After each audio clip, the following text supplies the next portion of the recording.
جس کو نماز بالکل یاد نہیں ہے یا جس کو نماز بالکل نہ پڑھنی آتی ہو، اس کے لیے نماز پڑھنے کا طریقہ کیا ہوگا، وہ اگر نماز پڑھتا ہے تو وہ کس طرح نماز پڑھے، توجہ کے ساتھ اس کی تفصیل سمجھ لیں۔ اگر بالفرض کوئی بندہ یا عورت ایسی ہے کہ اس کو نماز یاد نہیں ہے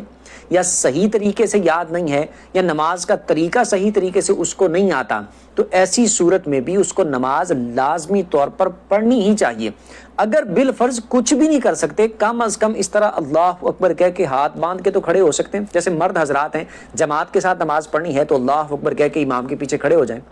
چاہے چپ کھڑے رہیں، کچھ بھی نہ پڑھیں آپ، اور جب امام رکوع میں جائے تو آپ بھی اللہ اکبر کہہ کے رکوع میں چلے جائیں۔ جھک تو سکتے ہیں، اکیلے بھی اس طرح کم از کم کر سکتے ہیں۔ اگر پڑھنا نہیں آتا، ایک لفظ بھی پڑھنا نہیں آتا، تو کم از کم اتنا تو کر سکتے ہیں کہ ہاتھ باندھ کے اللہ کی بارگاہ میں کھڑے ہو جائیں، جھک جائیں اللہ کی بارگاہ میں، سجدہ کر لیں اللہ کی بارگاہ میں، کم از کم اتنا تو کر سکتے ہیں۔ تو کم از کم اتنا کرنا چاہیے اس کو جس کو بالکل ایک لفظ بھی پڑھنا نہیں آتا، ایک چیز بھی یاد نہیں ہے نماز کی اس کو کہ کس طرح پڑھنی ہے، کیا پڑھنا ہے، تو کم از کم اتنا تو کر سکتے ہیں۔ اتنا ہی کریں گے تو اللہ کی رحمت سے امید ہے کہ اللہ پاک آپ کے ان سجدوں کو، رکوعوں کو، اللہ کی بارگاہ میں ہاتھ جوڑ کر کھڑے ہونے کو اللہ پاک اپنی بارگاہ میں قبول کر لے۔ باقی سیم اسی طرح کوشش اپنی جاری رکھیں، آپ نماز یاد کرنے کی کوشش کرتے رہیں، جب مکمل پراپر یاد ہو جائے تو جس طرح پڑھنے کا طریقہ ہے اس طرح پڑھیں، ورنہ کم از کم جب تک نہیں آتی، یاد نہیں ہے، تب تک اتنا لازمی کریں جتنا میں نے عرض کیا ہے۔